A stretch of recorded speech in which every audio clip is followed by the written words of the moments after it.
The year is 2019. Why the hell does a new song from Puddle of Mud exist? Alright, so let's just get into this real quick. Puddle of Mud, they've been silent for about 8 years now from their 2011 album, which was a covers album, which was a absolute horrendous mess with some of the worst butcherings of classic songs I've ever heard in my life, such as Old Man or The Joker or Dire Maker from Led Zeppelin, which is easily the worst cover of a Led Zeppelin song I think I've heard ever. And that's saying something because a lot of Led Zeppelin covers are usually pretty bad, but this one actually just takes the cake full on. Like, just it wowed me really just to think of how bad Puddle of Mud could make cover songs, but they really did it, and they did it sadly quite well if we're talking in terms of just being absolutely terrible. Um, but I will say this: the "Gimme Shelter" cover was actually a pretty good cover, shockingly, to be honest with you. But if you look at their discography, besides their "Come Clean" album that was released back in 2001, it was their debut album. They don't have crap for albums, honestly. They have like three other albums. All of them are mediocre at the best, and that's being generous, honestly. Come Clean though does have the biggest hits, Control, Blurry, She Hates Me, all those big ones, and they are decent songs. And then we have other tracks, like Away From Me from other albums. Psycho is a decent track too, and Famous is an okay track. But when it comes to memorable tracks, that is basically it. Their hits are basically the only tracks you should really focus on. They don't have deep cuts that are that great or anything like that. So I was kind of glad that we didn't have to worry about new Puddle of Mud music, honestly, for a while. Although I did kind of think that they did have a decent kind of tone to them. Wes Scantlin's voice, I think that's his name, Scantlin or Scantlin, whatever the hell the guy's name is, lead singer of Puddle of Mud. His voice can be good, and there are also times that can be bad. Um, so speaking of that man, Wes Scantlin, in these 8 years since the covers album, he has been an absolute wreck with tons of like alcohol problems, drug problems. The man liked to walk off stage during performances a lot, usually like 5 minutes into it, and just would give up and would walk off stage, and that'd be the end of it. He also was arrested. He also said some crazy things. So the fact that he's now making music again with Puddle of Mud is shocking to me. But they have a new album coming out for some reason. They just thought it'd be a good idea to release an album. And I was kind of, in a weird way, I was a little bit excited for this because I'm thinking to myself, all right, 8 years, Wes Scantlin, he's had a lot of problems. He's he's got to have a lot of emotions. He's got to be angry. He's got to be pissed. He's got to be able to put that into the energy, into the making of the songs, into the making of the guitars and whatnot that he controls. So I thought, okay, their first single could be pretty hard hitting, maybe even heavy. Maybe it'll be a pretty great track. That didn't happen at all. No, not at all. They released the song "Uh Oh," which immediately when I heard that title, I did go "Uh Oh" because I knew for a fact this song was gonna be bad, but I didn't expect it to be this bad. This is probably the worst Puddle of Mud song ever made, and that's saying something because Puddle of Mud has released a lot of bad music, and I may even include the covers album in the midst of their worst songs. To be honest with you, although I think the Dire Maker track was definitely their worst track by far. Oh, bleh, bleh, that was bad. But this track is the most simplest, boring, not important rock tracks I've heard this year. It has the simplest of guitar riffs, like ban out, ban out, ban out, and ban out. Then it repeats like ban out, ban out, ban out, ban out. And the verses are just kind of okayly sung by Wes. His voice I don't think has aged that well, to be honest with you. And it's just very just like annoying at this point already. And this is like the first 15 seconds of the song, but it gets better. It gets better. The chorus on this thing is one of the worst things I've heard ever. The most plain, the most just idiotic things maybe I've ever heard. maybe not idiotic, but just I would say generic as hell, but not in rock, not with rock, with pop punk. This is a pop punk chorus. It sounds just like it. This sounds like a 2000s Blink 182 chorus, and I do not like Blink 182, so to say it's safe to say I don't care for this. It literally goes and basically the same, sound structure and same like rhythm.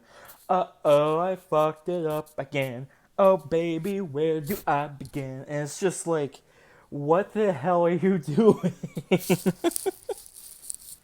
And they did an entire genre swap from the beginning of it to here. And the chorus, I just sing it in my head because I just mock the hell of it because it is the worst chorus I've heard this year. And I guess I would say pre-chorus because he does repeat it before the actual like instrumentation, the chorus begins, and it's just so bad. It's just so bad. It sounds so bad. And of course, the simplistic guitars, all of a sudden, they're not just the and they're the and. And it's just honestly, it's just more grating to the ears of how overly simple it is, how generic as hell it is, and again, not to rock music, to pop punk. This is a very shitty pop punk song, no question about that. All right, and then singing like the pre-bridge, I guess if that's a part of a song, he his singing voice just takes a dive for the absolute worst. It just, and I don't understand why he has to do that. Like he completely just ruins the song with his terrible singing voice in it. Like I've always like wondered like I don't know, I've always wondered like how far Wes has gotten, with just his singing voice, which is not really far because again, he's still just part of this band. He's still part of Puddle of Mud, which is a band that I have now very little respect for. And the bridge of it is too, because he spends the whole song saying, "Oh, I want you back," I fucked up, please come back. I've been arrested, blah blah blah, and all this stuff. Then all of a sudden, he just turns around and says, "You know what? I'm through with you. Get out of here. I don't want you." But then goes back in the chorus saying that he wants her back, and he says this in the simplest, just like monotone way possible. And he says this. He doesn't sing it. He just says it. And it's just this point you can tell the give a fuck factor on this track was very low when it came to quality. And overall, this track, the theme of this track essentially is like white trash trailer park people that are in like a love quarrel right now, and they're out of their minds on meth and maybe having consuming a few too many PBRs in their time, because it legitimately just how the tone of the song is, how white trash it honestly sounds just from Wes's voice. All I can think of is like a Kid Rock inspired theme park, slash trailer park that it's just full of people who are getting each other pregnant and then hating each other and then are going all bipolar on each other as well, saying "I love you," fuck you, get out of here. It's just so bad. This is the worst rock track I've heard this year. I've never heard vocals that are singing as bad as this, because I don't know what Wes was trying to do. This is the worst love song I've heard this year by a mile. This is one of the worst track names I've heard this year by a mile.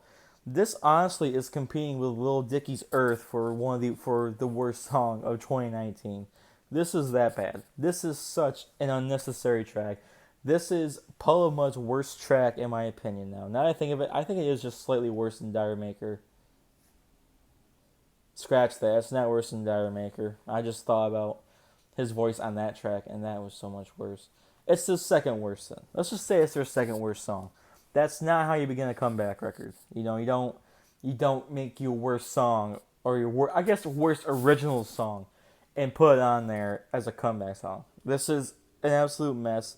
And if this is the best song they could come up with from this album, this is like the best song they have on here because they put it as their first single, we may have our worst album of the year, honestly. Because this is extremely, honestly unforgiving for mainstream rock fans such as myself to just hear this garbage come on the radio. And like, I don't even know what to say anymore. Puddle of Mud. We're in 2019. All right. Puddle of Mud doesn't even have any reason to be around anymore. To be honest with you, they just don't. Their relevancy has just been tossed out the window, and this song I think just sealed the deal for me. And I think any respect that they may have gotten beforehand, I think was just lost because there's no way anybody who's even a fan of Puddle of Mud can listen to this track and not think it's dumb. There's no way people think that's lyrically good. There's no way they think the instrumentation is nice and flashy or anything like that. There's no way they think that Wes's singing is good. There's just no way. If you think that, you are part. Well, you may have also consumed a few PBRs before listening to this track. Then that's the only way I can figure out that you'd like it. Maybe you have to live in a trailer park as well. Maybe you would have to be going through a complicated love issue as well. I don't know, because at the moment I don't understand how people can think this track is good. And the sad part is, I could see this become a summer jam for some people. I could see people just jamming out to this because, it's got a catchy chorus, I fucked up again. I can see that happening, but at the same time, if I hear that, I will be sticking screwdrivers into my ears, twisting as violently as possible to make sure the song doesn't enter my head again. Because, damn, is this song bad? So, I think I'm going to be done with that, It's, again, it's 2019, Puddle of Mud, uh-oh, which is probably the best word to describe this song. They did it for me. I didn't have to come up with anything. They literally, making jokes and stuff, essentially, it's just, they gave it to me. Like, oh, here's this, here you go. You don't even have to work much to think of anything. So, yeah. Why the hell does this track exist?